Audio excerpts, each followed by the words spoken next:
What's up, family? Welcome back to the channel, y'all. We have finally hit 1,000 subscribers, y'all.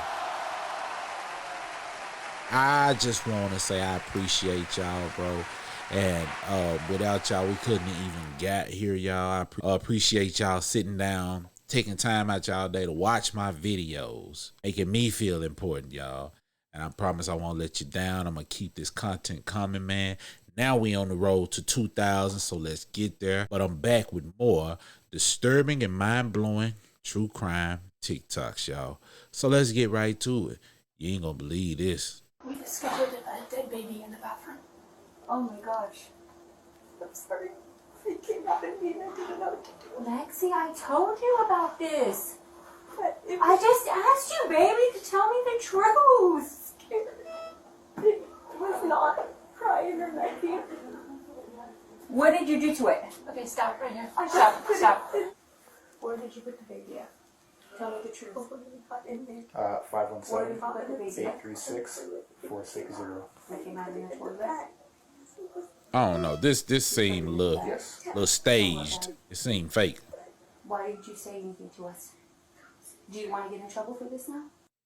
We discovered a Yeah, no, that seemed a little fake because when she told her mom that they found a baby in the trash can, the young lady in the bed was looking at her, and when her mom looked at her, it's like she cried on cue. Like, I don't know. Y'all look at that and tell me in the comments what y'all think. It don't seem real to me. Or maybe this is the bathroom. Yeah, that's... You're right, this is the bathroom.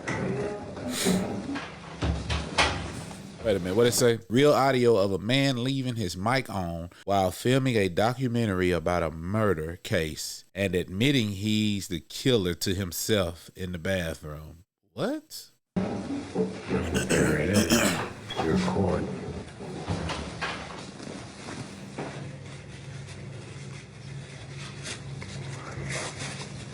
You're right, of course.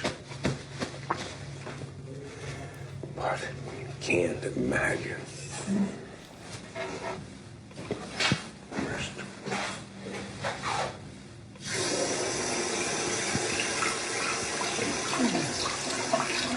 Well, what's in the house? Oh, I want this. Disaster.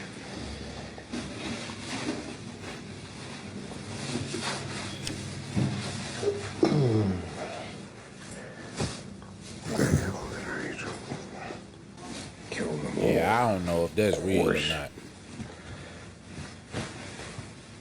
I don't know. That's crazy. He wouldn't be real. He wouldn't realize that he was mic'd up.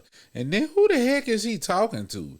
An alter ego or something? I have to identify myself. Yes, you do. Actually, I don't. It's called common law. You should read up on it. I do not.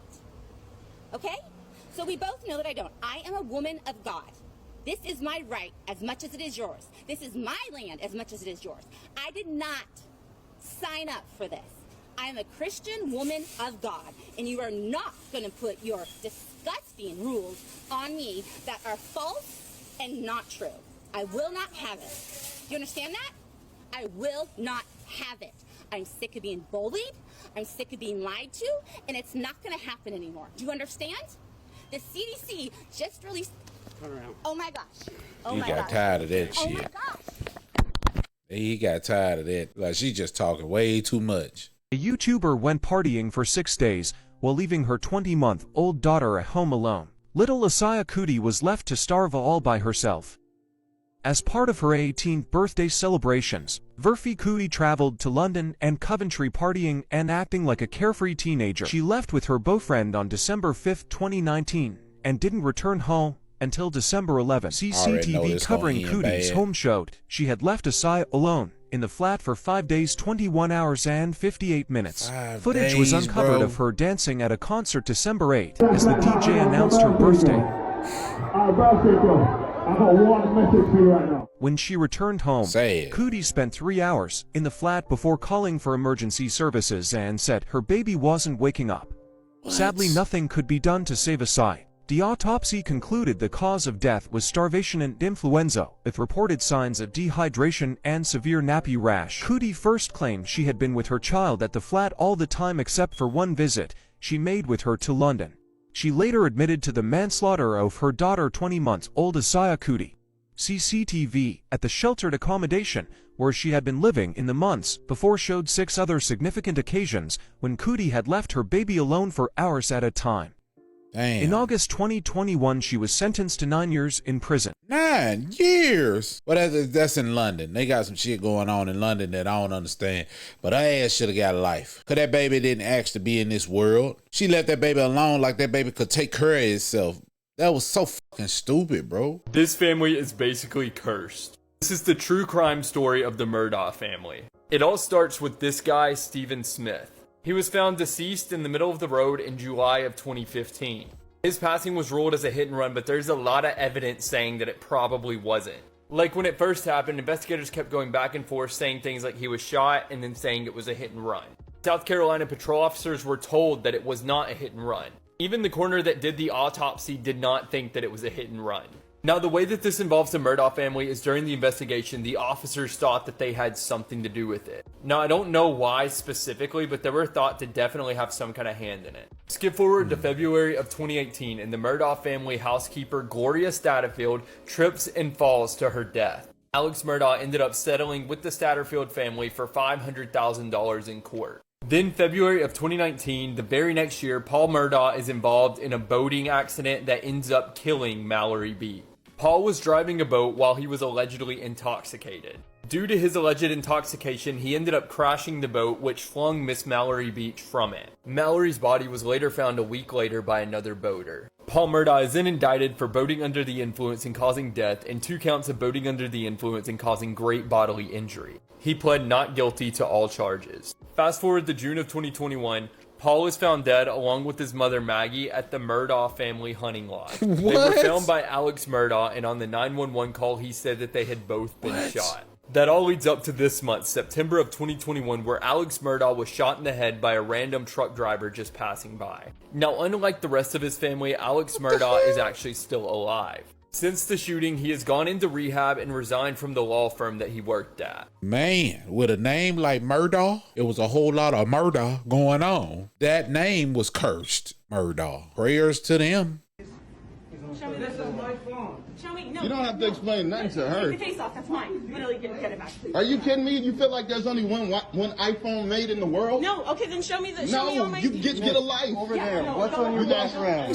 Get a life. Find my iPhone. Go do that. Find my iPhone is on. On now. Right no, you can't. No. I'm the manager of the hotel. I don't care. He will this right is my now. son. Hey, Didn't you see me? I'm trying to help, man. No, but you're not helping. I What am. you've been is disrespectful. No, I'm trying to settle the No. situation. I'm my asking son for- has nothing to do with her. No. I'm trying to figure out what's then going he has on my in the phone. lobby. Then show me the proof. No, he's not leaving. Show me the proof. Are you Show me kidding the me? proof. You better get on. I need you away. Let's go, I kid. need you away. I'm sorry. Better get on. We have you see 2 black people? No, I'm not letting him walk away with my phone. Better get on somewhere. No, please get my phone back. I cannot not have my phone. Listen, get your ass. In this newly released surveillance video, you can see the woman wrestle with Keon Jr. in the lobby, tackling him to the ground. The NYPD asking for help in locating the woman. On Wednesday, police say following a review of the video at the Arlo Hotel in downtown Manhattan, they're considering additional possible charges for the unnamed woman, including assault, grand larceny, and attempted robbery. Bro, that is crazy.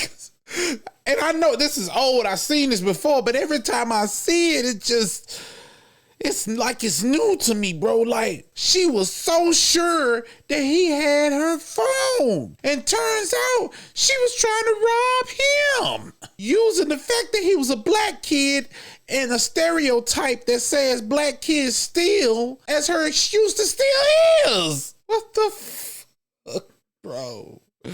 Bro. This is why I say it's crazy, because it is crazy. Mary Kay Letourneau and Villy Falau's daughter is expecting her first child, making him a grandfather at 40. Here's a little refresher on who they are. Mary Kay Letourneau was a teacher who taught Villy Falau in 2nd and 6th grade, and while teaching a 12-year-old Villy, she began sexually abusing him. It wasn't just once. These two had a full-fledged relationship before he was even a teenager, but they got caught and then became major tabloid fodder. Mary Kay took a plea deal for child rape and basically just got a slap on the wrist. And she was pregnant during trial. Between conviction and sentencing, Mary Kay gave birth to her first child with Villy. Mind you, she had 4 kids at home with her husband, and he was 14. Whoa. She only got 6 months in jail and was out in 3, but when she got out, she was obviously banned from any contact with him. She ignored that, got caught with him again, got pregnant while she was on probation. The judge revoked her plea deal, sent her to prison where she gave birth to their second child. She was finally released from prison in 2004, and somehow Villy convinced the courts to revoke the no contact order between them. He was an adult at this point. They resumed their relationship and got married. Whoa. Ultimately, Falau and Letourneau divorced, but they remained close up until the very end. She died from cancer with him by her side in 2020. Whoa, whoa, what a story, boy. Sheesh. I don't even know what to say. Y'all get the comments and let me know what y'all think, because damn. The lifeless body of a newborn baby boy was found inside of a bathroom trash can at a New Mexico hospital back in January. This is the case of Alexi Trevizo. Prosecutors have charged Alexi Trevizo with first-degree murder and tampering with evidence in the death of her newborn son. So let's walk through this timeline. Trevizo had been taken to the emergency room on January 26th by her mom for back pain. She got that routine question that ladies get from doctors and nurses. Are you or could you be pregnant? Alexi said no and even told them she had never, ever had sex. Shortly after midnight, according to Alexi's lawyers, the doctor began administering muscle relaxers and pain meds. By 12:30, she's given even more, including morphine. Blood work is also done at this point, including a pregnancy test. The positive pregnancy test comes back at 12:51 a.m., according to Alexi's lawyer, who contends that those test results were read by hospital staff basically in the moment. 1:39 a.m., Alexi is unhooked from her IV because she needs to use the bathroom, and here she is, running down the hall holding her backside. Her mom, who you see here, follows shortly after to check on her, but Alexi has the door locked. A nurse who was on duty that night told police that he checked on Alexi several times while she was in the bathroom. Alexi eventually comes out and heads right back to her room at 1:57, seeming the umbilical cord, normal, but it's immediately clear something is wrong. Alexi told the nurse that all that blood was from her period. Now, according to what one of the nurses told police, the hospital staff did know at this point that she was pregnant because they'd already gotten the test results back and read them. Now, the female nurse called the cleaning staff to come up and clean up this huge mess in the bathroom, believing that Alexi had had a miscarriage. It wasn't until the cleaner, Lilia Lewis, picked up the trash can that everything changed. DailyMail.com exclusively spoke with Lilia Lewis, who said that she is still traumatized by the memory of what she saw that day. Quote, the bathroom looked like a war zone. Blood was everywhere, on the walls, back of the toilet, on the floors. It was one of the worst scenes I've ever seen in my life. There was blood spatter everywhere. It was like something you would see in a horror movie. Now, we already saw what happened next when Alexi was told that the baby was found in the trash. After the body was discovered, police were of course called, and Alexi was taken to be treated by medical staff for that hasty delivery, and her mom met with cops in the hospital waiting room. The family was informed at this point that the baby was taken for an autopsy and that any potential charges against Alexi would have to wait for those results. Her mom, Rosa, then tells cops that she had no idea her daughter was pregnant. Alexi's mom had noted that it wasn't unusual or out of character for her daughter to have severe pains. She had suffered from hip problems since birth. And she added that Alexi had been active as usual lately and was a cheerleader. Now, following the autopsy, the infant's remains were cremated and his ashes were delivered to his mom, Alexi. But by all appearances, it seemed that Alexi went back to her normal life after the harrowing ordeal. She and her boyfriend even went to the prom together in April. But in May, she was arrested at her home. Trevizo had since been released on a $100,000 bond and ordered to remain under house arrest, but she was allowed to continue attending her senior year of high school. Her attorney wants this case against her thrown out, though, and is not only representing her criminally, but also civilly. He is suing the hospital for wrongful death. So this case against Alexi Trevizo will play out in 2 courtrooms, and it's possible that the 19-year-old could be convicted in one and the hospital be liable in the other. That is a whole nother level of denial right there. A whole nother level. How did the mama not see that she was pregnant? I I could see in that damn picture where that video where she was like a cheerleader at school. She had a pudge. I know some kid, little young girls gain weight and stuff. I know, but that, no. Pudge is the fat gain pudges don't look like that. Like, they can typically, like, compress those and hide them. Like, she was far along. It looked like she was far along in that pregnancy. I don't know, man. I don't know. There's a theory going around, and it's growing more and more steam, so I think we have to discuss it. The theory is the murder of Madison, Xana, Kaylee, and Ethan could have been the work of a Northwest serial killer. We now have 3 unsolved, gruesome, and seemingly random stabbing attacks in the Northwest over the past 3 years. And you won't believe the similarities between the 3 cases. Let's start with Sandra Ladd. Sandra went to bed on June 13th, 2020, and was not heard from again until she was found deceased the following day on the 14th. She was found in her bed with multiple stab wounds and no clues left behind. All the police know is most likely during the late hours of the 13th, someone got into her home and murdered her in her sleep. This case has obviously never been solved. Now let's fast forward to August the 13th of 2021, where Travis and Jamie Lynn were sound asleep in their home when around 3 a.m. an intruder got into their home and into their bedroom and began stabbing them while they slept. This was obviously another very bloody and gruesome attack, and it would take Travis's life. However, miraculously, his wife survived despite being stabbed 19 times.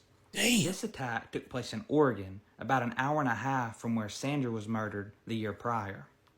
So now we have 2 very gruesome stabbing attacks, both occurring on the 13th day of a month, about a year apart from each other, and both occurring in the middle of the night. So that leads us to the year 2022, to the next bordering state, which is Idaho. And this is a map showing the route between each crime scene. So we started in Washington, have dropped down to Oregon, and now have obviously moved over to Idaho. And again, almost a year from the previous attack, on the 13th, in the middle of the night, a very gruesome murder would take place again. So we now have a seemingly random, sadistic stabbing attack on June 13th of 2020, August 13th of 2021, and now November 13th of 2022. And here we are again, a month out from this attack, and again with no suspect. They must be related to the Murdaugh family. You will not believe this insane plot twist. In 2008, Carolyn Watson and Julian Butchwald were a young religious couple. They were living in Melbourne, Australia, and had been together around 2 years. Julian was driving the pair to a picnic date in the car, but he actually stopped the car suddenly, noticing an animal on the side of the road. Suddenly, something horrific happened. Carolyn's vision went completely black after being blindfolded by a terrifying masked man. All she could work out was she was being stripped off and thrown into a vehicle. The car finally stopped and she took her blindfold off, and she was really relieved to see that her boyfriend was by her side. He'd also been stripped off and the couple were completely in the middle of nowhere. The pair managed to untie themselves, but were having to just wander around aimlessly for a week, trying to find safety. Meanwhile, police were desperately searching for the couple. Family and friends were really concerned, and they knew how out of character this was for the pair to go missing. They sent out air and water search teams, but just couldn't locate the couple. As the missing pair were very religious, they'd actually vowed to be celibate until marriage, but Julian started to suggest that it might be a good idea to break this celibacy in order to keep them warm. Finally, a local farmer found the couple and alerted police. However, they quickly found that the story didn't really add up. Julian soon confessed to police that he'd actually made the whole thing up and he'd staged the kidnapping. His motive was purely to try and get his girlfriend to break their vow of celibacy. That boy was horny. He did all that because he was horny. Oh my God. Breaking news, a hospital was evacuated after a man showed up with a World War I item in his butt. They say the man showed up in southern France on Saturday evening in hopes of having the artillery shell dislodged from his rear end. However, everyone in the hospital was fearful that the item may detonate. In turn, bomb disposal experts arrived on the scene to help determine if there was a risk. Eventually, surgeons were able to access the item through his abdomen. They said the item was about 8 inches by 2 inches wide. They say the man is doing well and hopes for a full recovery. I'll keep you guys updated. What do you think? Drop in the comments. Boy, it was going to be a shitty situation if they hadn't got that up out of there. A Florida man who launched an online fundraiser soon after his husband's murder more than 4 months ago is now considered a suspect in the murder. 59-year-old Timothy Smith was found dead on March 25, 2023 during a welfare check. He had failed to show up to work the day before, and his coworkers called for a wellness check, and when that welfare check happened, he was found dead. At the time, officials said he was the victim of a violent attack and that the murder appeared to be targeted. But at the time, they did not name any suspects or persons of interest. Just days later, Timothy's husband, Herbert S1E11, created a GoFundMe citing the tragic loss for everyone, family, and friends. He ended up raising over $2,200 to cover funeral expenses and a celebration of life. Now, the sheriff's office says S1E11 is considered a suspect in Timothy's murder, and his daughter is a person of interest. According to the sheriff's office, detectives spoke with S1E11 at the early stages of the investigation, and they've been trying to speak with him again, but his attorney has indicated that he will only cooperate if he is provided with immunity from prosecution for Timothy's murder. And then they said that Jordan S1E11, Herbert's daughter, is considered a person of interest, and she too gave a preliminary statement but has declined to speak with them further. The day before the news of S1E11 being a suspect came out, he posted a tribute to his husband on Facebook, marking what would have been their 8th wedding anniversary. He said, "I just want to wish you happy anniversary to my very loving husband. I know you are up there looking down on us and taking care of us. Jordan and I will celebrate our anniversary tonight out having dinner. I wish you could be here with us in body, because I know you are here in spirit." He said, "Life isn't the same without you. I miss your smile and your loving spirit. To let you know it's a very hard day, because I know we would have had a great celebration." But he's now considered a suspect, and because he's unwilling to speak with the detectives again, authorities are urging people to come forward with any information they may have in order to solve the case. They say this could include information regarding Timothy's activities in the days or weeks leading up to his death, or information about Timothy and Herbert's relationship. And here are all the numbers you can call if you have information, including how to remain anonymous. At this point, Timothy's murder remains unsolved, and his husband, Herbert S1E11... Hell, I thought they were twin brothers. Would have never guessed husbands. But hey, that's the world we live in. This woman allegedly shot her husband when he asked for a divorce. Christina Pasqualetto from Arizona had apparently been trying to save her marriage. It may be a little bit more difficult now. On the 20th of September, the 62-year-old woman allegedly drove to the home that she shared with her estranged husband, John. She reportedly drove around about midnight, and the pair got into an argument over their marriage. John told her that he wanted a divorce, whereas she did not. At this point, John said that he was in bed, and Christina allegedly pulled out a weapon and shot him. The 80-year-old was able to defend himself and knock her down so that the gun fell out of her hand. 80? He was luckily then able to flee round to the neighbour's house and get them to call the police. Police raced round and found John with a gunshot wound to his wrist. He was taken to a local hospital for treatment. Now, John alleges that he changed the locks of the house before the incident but had noticed items from the house going missing. John accuses Christina of forging a cheque from him for $10,000. She has admitted to forgery and theft. She has been charged for this and also for attempted first-degree murder and aggravated assault. Okay, so what's up with her face though? Like the smile, yeah, it's creepy. But face look like she had been beaten or something, bro. Like, what's up with that? This is the story of Honesty Selby, aged 18, who was found deceased in the rural Isle of Wight County located in Virginia on January 13, 2023. She died from a single gunshot wound at the hands of a very jealous boyfriend, Andarius McClelland, age 21. Honesty had only known this person for just 2 months before she was brutally shot and left for dead on a dirt logging path in a remote area of Isle of Wight County. Hello and welcome to Twisted Crimes. Subscribe and hit the like button for more stories. In Isle of Wight County, police say someone found the body of a missing Williamsburg teenager. The family of Honesty Selby reported her missing Friday morning, just days after her 18th birthday. Based on this story, we will be traveling to Norfolk, Virginia. Norfolk is a bustling city, boasting a population of over 250,000 people and making it one of the largest incorporated cities in the United States. Norfolk, Virginia is also renowned for its strong military history. Home to the largest naval base in the United States, the city is also the headquarters of NATO's Allied Command Transformation. Honesty Selby, who just turned 18 few days prior to the sad incident, grew up on the Outer Banks, but moved to Williamsburg in November to live with family and was attending War Hill High School, where she was a senior. Honesty was in an on and off relationship with a young man called Andarius McClelland, aged 21. They had been together for barely 60 days before this incident. On January 11th, Andarius sent money to Honesty via Cash App. The money was for her to get Uber from Williamsburg to his apartment in Newport News. Andarius, also known as Darius, shared the apartment with his brother. On getting to the apartment, they decided to go somewhere secluded where they could talk, smoke, etc. Andarius borrowed his brother's 9mm gun and his car, a 2021 Dodge Charger with a North Carolina license plate, which they drove around until they ended up in a dirt logging path in a remote area of Isle of Wight County. Having arrived in a very lonely location, Honesty was a bit nervous and she decided to send her location to a very good friend just for safety reasons. Fast forward to the 13th of January, friends and family didn't hear from Honesty and became really worried.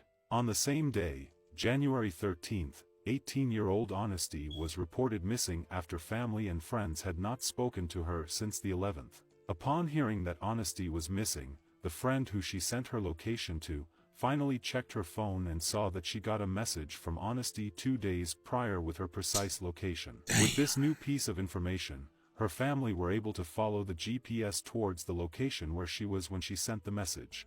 The family called the cops about the new information and was told to stand down till police arrives. The family was instructed not to search on the private property, risking tampering with evidence or getting lost themselves. They just brushed up and did it themselves, and they ended up finding her on a dirt logging path in a remote area of Isle of Wight County. In Isle of Wight County, police say someone found the body of a missing Williamsburg teenager. The family of Honesty Selby reported her missing Friday morning, just days after her 18th birthday. And now they want to know how she died. Brenna McIntosh spoke to one of her relatives. Brenna, what did they tell you? Just a few days ago on Tuesday, Honesty's family says they celebrated her milestone birthday in the Outer Banks. Today, they are in mourning.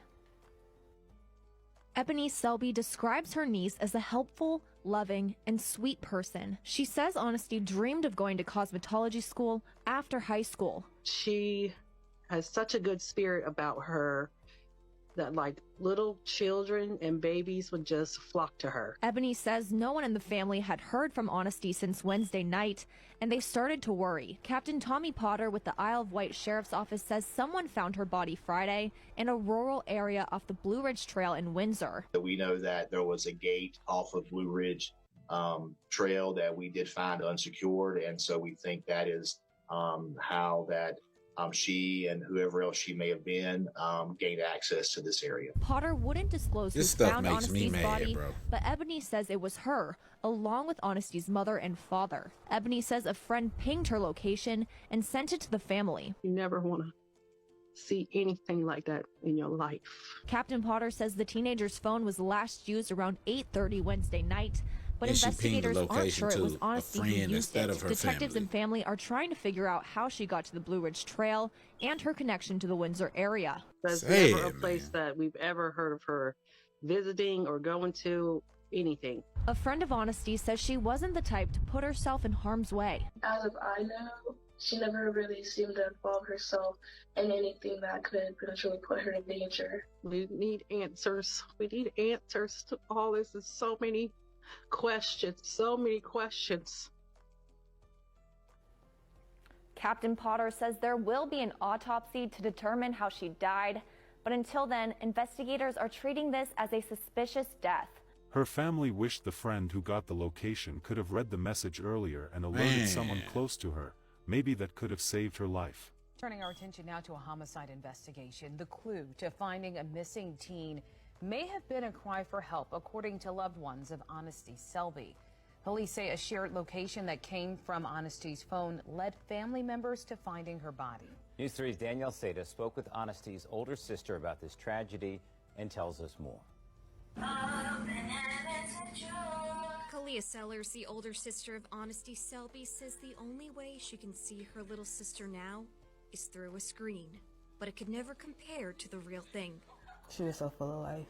She didn't have no worries. She didn't bother anybody. On her sister's 18th birthday, Sellers found out that she was missing. And I was just praying that it was like she was at a friend's house, you know, just chilling. A couple days later, a shared location from Selby's phone to a friend led family to her last location in Isle of Wight. Sellers believes this clue may have been a call for help. I still have visions of how she would have been laying there, you know, in the cold, in the dark, by herself, scared. Sellers says Selby's family notified police about the shared location. Investigators tell us the family was instructed not to search on the private property due to the risk of tampering with evidence or getting lost themselves. They just rushed up and did it themselves. And they ended up finding her and then calling the police after. Sellers says the call after family discovered her was heart-wrenching. I broke down, screaming. It was so bad that the neighbors knocked on the door. It was like, "Are you okay?" After her body was found, investigators collected enough evidence to conduct an arrest warrant to 21-year-old Indarius McClelland of Newport News. After Honesty's body was found, investigators arrived 12 minutes later, then collected enough evidence to issue an arrest warrant for 21-year-old Indarius McClelland of Newport News. A few minutes, but for now we get to an update. Well, a man's now in custody for the murder of a missing Williamsburg teenager. Honesty Selby disappeared 1 week ago today, and we're told her body was found shortly after on Blue Ridge Trail in Isle of Wight County. And now, Indarius McClelland faces second-degree murder charges for her death. Eugene Daniel joins us live now in Isle of Wight. Eugene, tell us more about this story. Yeah, Honesty Selby's family says that her death comes just days after they celebrated her 18th birthday. They reported her missing on Friday after not hearing from her for 2 days. And later that day, her body was found along the Blue Ridge Trail in Windsor. An autopsy revealed that someone had shot Selby. Just yesterday, detectives took Indarius McClelland of Newport News into custody. A judge arraigned McClelland this morning, and he is now in the Western Tidewater Regional Jail. There are still many questions left unanswered in this case, including how investigators linked McClelland to Selby's murder. In about an hour, the Isle of Wight sheriff is expected to give an update in this case, and hopefully we'll learn the answer to that question and more. Indarius was interviewed, and he confessed to the cops how he killed her. He sent her $30 to meet her at his apartment on January 11th. Then they went for a drive which brought them to the secluded area. They were talking when one thing led to the other, and they ended up arguing, which led him taking out his brother's 9mm to shoot Honesty one time. He panicked, then left her and returned home hoping no one will link her to him. But thanks to Honesty's cell phone data, police could track the events that occurred on her last day. Indarius attempted to sell the pistol to a friend identified as Cor Ravenel. His brother confronted him when he realized the 9mm was gone from his nightstand drawer. He was told he had sold the gun to Ravenel. Fortunately, he was able to locate the buyer and got back the gun, which was later surrendered to the cops. The police department had a briefing with reporters to summarize what had happened to Honesty. Previously stated, on Friday morning, the 13th, we received a teletype from James City County Police Department concerning 18-year-old Honesty Selby, who was considered missing from their jurisdiction. At approximately 9:05 p.m. that same evening, our 911 center received a call from the mother of Honesty Selby stating that they were on a logging path. Damn, man. This was a long one, y'all. But I had to watch it through because it was crazy how that happened. Like, let me say this real quick, man. Young women, y'all got to start trusting your family. I don't care what issues you might have with your family or whatever, man. That location notification should have went to your mom, your dad, your brother, or your sister. That's who it should have went to. Friends, friends are just that. They're friends. They are not liable to be as prompt to check their messages when you text. Y'all know this is a generation of people who don't text you right back. So it would have been more conducive if she had to text somebody close to her. Tragically ended this way because of that. They could have probably saved. They probably would have saved her life if she had sent it to somebody who would have got the notification fast. Because I know if it was my daughter or my sister and a notification come through, I'm checking my phone off top because I think about stuff like this. You can never be too sure, bro. Like, you got to be on point, man. But that is crazy. Y'all get in the comments and tell me what y'all think. The world's most famous corn star is a hardcore sexual predator. This is the twisted story of Ron Jeremy, and make sure you didn't eat before watching this TikTok because everybody know Ron. A gag. So early on in life, Ron Jeremy was a teacher, and then he tried to act on Broadway and failed. And at one point, his then girlfriend submitted a photo of Jeremy to the adult magazine Playgirl. And from that point on, Jeremy sprang into the adult industry, and that's what he became known for throughout the rest of his life. So Ron Jeremy is currently listed in the Guinness Book of World Records for the most adult video performances. He has appeared in over 2,000 Korn films. And he's also a world-famous celebrity. He's been in a ton of movies, music videos, TV shows. A lot of people know who Ron Jeremy is. The downfall of Ron Jeremy really started in the year 2017, though. In that year, he was banned from a major convention that happened across all of America because apparently he was touching, groping, feeling, inserting himself into people who were attending the convention, asking for pictures and coming to see him at his booth. Obviously, this was a disgusting pattern of behavior that emerged, but it got even worse when in 2020, he was charged with 4 counts of SA in Los Angeles. Apparently, he had SA'd a woman at a home in 2014. He had assaulted 2 other women at a bar in 2017, and then he was accused of assaulting another woman at the same bar in 2019. So initially, just like predators always do, he claimed that he was fully innocent, but as the details behind this case came out, it got so much more disturbing.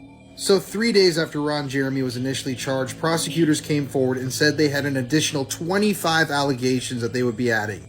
6 women from the adult film industry had came forward and said that Ron Jeremy had SA'd them in the past.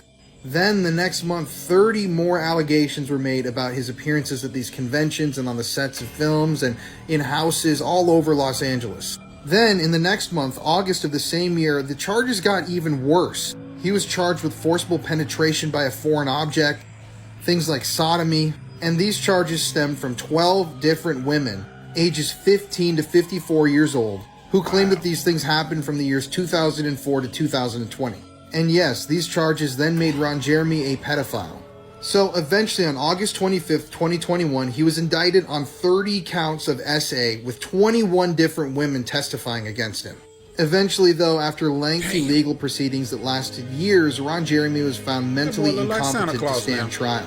And in February of this year, he was committed to a mental health facility in California. Apparently, he's going to be at this facility for up to 2 years, so I don't know what the full outcome of the situation is going to be, but yeah, this is a really just disgusting story, and there are so many victims, and probably so many more that will never come forward. Yeah, that is wild, because you would think somebody like Ron Jeremy that was in the business that he was in wouldn't want to have to do things like that. Shouldn't have to, because that type of stuff is plentiful in that type of business, right? But this just goes to show that getting too much of that can psychologically mess you up. It's not the other way around, folks. It's not when people don't get it. It's when they get too much of it. But think about that, though. It's not when they don't. It's when they do. Tiffany Lucas, the Kentucky mother who took the lives of her 2 children last week, had court on Tuesday, so here's what we know. According to the detectives that interviewed her upon her arrest, Tiffany made statements that this was a mistake and that she could only have done this if she was being manipulated. Tiffany said that she was being manipulated through Facebook, the internet, or Wi-Fi. Called Tiffany Lucas. What? In an orange jumpsuit and handcuffs, Tiffany Lucas walked into the courtroom and sat down next to her attorneys without saying a word. She's charged with the murders of her sons, 6-year-old Maurice Baker Jr. and 9-year-old Jaden Howard. Police say a neighbor found them shot inside their Bullitt County home. Lucas, if she meant to hurt her children, she indicated that it was an accident. She also made some comments such as, quote, "I'm in such a bad spot," end quote. Quote, "I'm so stupid," end quote.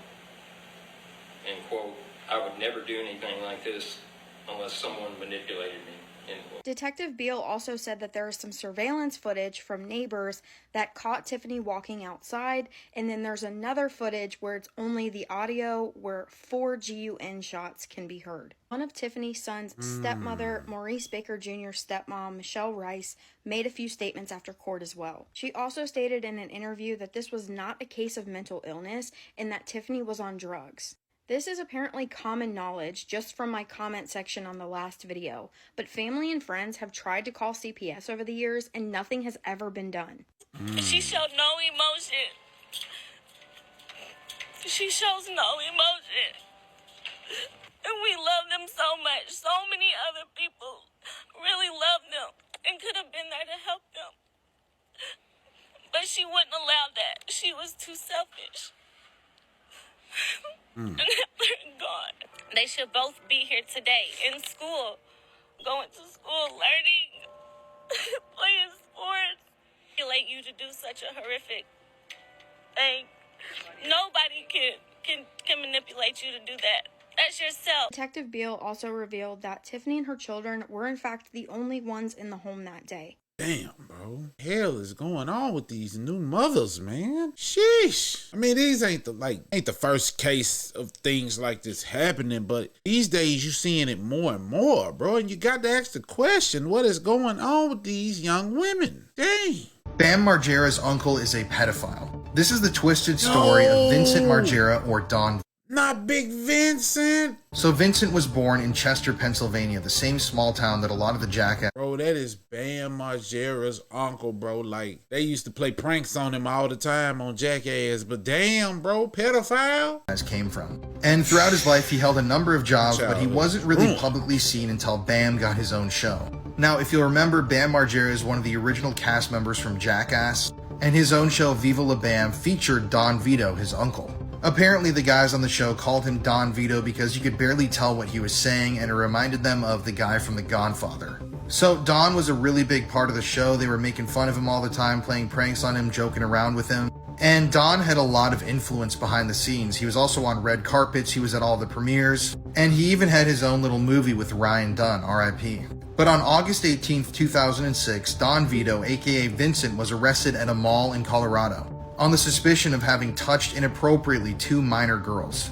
So he went through a court process and eventually he was found guilty of 2 essays on minors, even though 1 count was dropped. And he was then sentenced to serve 10 years of probation, which once again I don't think is enough. He was also ordered to never play the character of Don Vito during his sentence. He was given a 10-year probation from playing that character. And in October of 2015, he collapsed in his home, was rushed to the hospital, and died as a combination of obesity and alcoholism.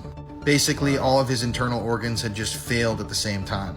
Obviously, I didn't know this about this guy, and I cannot believe what I was reading, but it's just another sad story of somebody who, in my opinion, escaped any form of real justice for what they had done.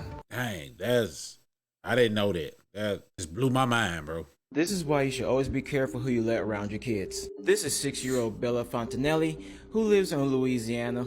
She stayed with her father, Michael Fontanelli, and his long-term girlfriend, Hannah Landon. Now, Bella and Hannah had a really good relationship with one another, all until the night of August 25th of 2023, when everything changed. Now, on that night, Michael had to work late, and so the only people that was at the house was Hannah, Bella, her older sister, who was 7 years old, and their grandmother, who came over to just tuck him in that night. Bella's grandmother would go ahead and say that when she was there, she felt like there was nothing out of the ordinary, and there seemed not to be any malicious intent as well. Now, the grandmother would say that she left around 7:30 that night, and during that time period, that's when the alleged attack happened. In the coroner's report, it would go on to say that Bella was both beaten and strangled, which was the cause of her being unalived. And here's the thing, it didn't end there either. Hannah would then take Bella's body, place it into a 10-gallon chlorine bucket, put the bucket into a wagon, and then walk it 2 blocks down the road. Now, some of you may be wondering where she's taking that bucket to, and this is where she dropped it off at. In the most sadistic way you can think of, she took the body down to the biological mother's house and left at her front door. After dropping the body off, she would then bury her cell phone in somebody else's yard, go to the police station and act in the most erratic way you can think of, just so they can send her to the hospital for a mental evaluation. Now, during the time period that Hannah was walking down the road, Michael would return home like around 9:45 that night, and he didn't think anything was out of the ordinary because the majority of the time the girls are asleep, and Hannah is somewhere else, and he normally sleeps on the couch because he doesn't like to be bothered when he comes in late.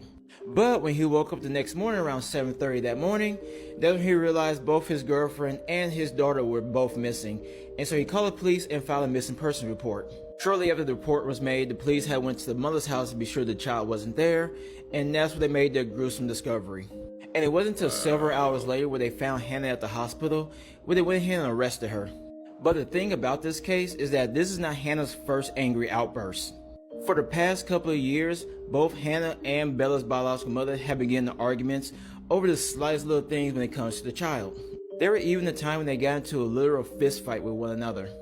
But Bella's mother did try to file a restraining order against Hannah, but it was denied by a judge because the judge felt there was not enough evidence to grant them a protective order. As of now, Hannah is currently sitting in jail on first-degree murder charges, and if convicted, she could be facing the death penalty. Damn, bro, that's crazy. What drives a person to do something like that, bro? Hey, if you like what you saw, make sure you like, comment, subscribe if you haven't already. We are on the road to 2,000 subs. I want to appreciate everybody again. Go to the Discord. It's free. Send me videos you want to see me react to. But until next time, folks.